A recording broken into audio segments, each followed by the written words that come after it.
Welcome to the first lesson of Module 1 on the affective domain. What is the affective domain, you ask? Why do I need to know about it? Such great questions. I'm going to answer you by asking you a few questions. How many hairs have you pulled out of your head just this week because your students have been driving you crazy? Well, my hair has turned gray from all the years I didn't know what to do that I'm about to show you. You've created the world's best lesson, and half your students have their heads down because they don't want to participate.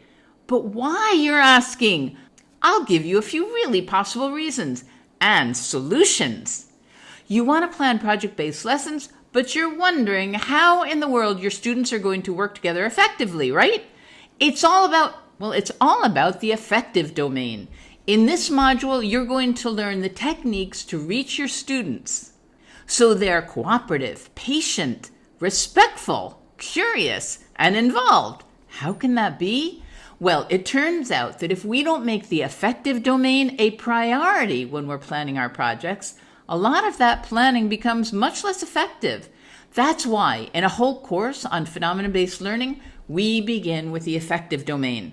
And I'm going to show you what it is, why it's so important to focus on it, and how to transform your learning environment into one with a strong affective domain in which your students feel safe, cared about, seen, heard, and valued. So they not only learn, but they can't wait to come to school to learn more every day. How does that sound to begin right out of the gate?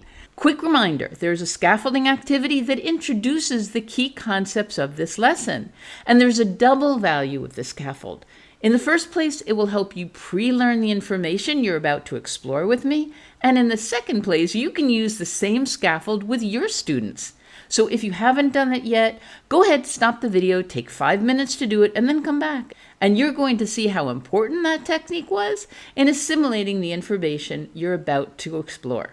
Now, you're going to hear this a lot, 21st century skills. In this module and all the other modules you do with me, and we'll go further into depth each time, I had to really think about it. At the bottom of everything we're doing, what do we really want from our students? Well, listen, I've spent more than 30 years as an educator, and what I realize is that as uncomfortable or unsettling as the idea may be for us, our students don't really need the content we're presenting in our lessons as much as they need to develop those skills that will help them qualify for whatever professional career they want in the future. So what are those skills? Well, what the World Economic Forum, the OECD, and the United Nations say are most important, and listen, I'm completely open to you messaging me to refute any of these, are the following: judgment and decision-making, service orientation, people management, complex problem-solving, emotional intelligence, critical thinking, negotiation, cognitive flexibility, communication, collaboration, and creativity. Now, the really great news is that your choice to present information through the phenomenon-based learning projects is exactly how these skills are developed. First, we need to create the ideal atmosphere so that our students are active participants in their learning and that they flourish in the learning environment we create. And that's what the affective domain is all about. So you can just pat yourself on the back for signing up for this module. One of the easiest ways we can create a powerful affective domain right off the bat, right from the start, is by sharing objectives. Objectives for the day, for the week, the month, the year. Not just share them, but co-create them. And we need to be open to listening to the opinions of our students and use their opinions to consider making changes, or at least explaining our perspectives and why maybe this time we don't make a change, but perhaps next time we will. Even if you make a small difference in the objectives you've planned, you're giving your students the message that you value their opinion, that they are participants in the learning environment, and they're going to feel empowered inside and outside of the classroom to express their opinions and feel that those opinions matter. So just beginning each session by sharing the objectives, you set the tone that the learning environment is cooperative, not just between your students, but between all the people in the classroom, meaning them and you. So the objective for this lesson is the biology behind the affective domain.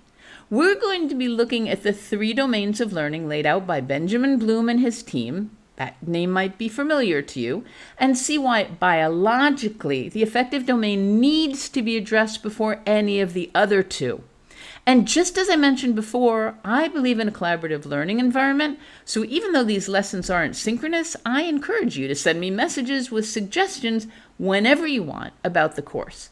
I'm more than happy to consider ways to improve the learning experience for the future, and I thank you very much in advance.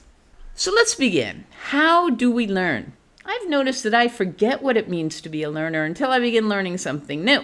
It's not always a really nice sensation. Now, I'm naturally curious and I love learning, but if I'm at a conference or a workshop and it's not something I chose to do, but rather it was an obligation, I'm not a happy camper. So think about it. For our students, it's the same.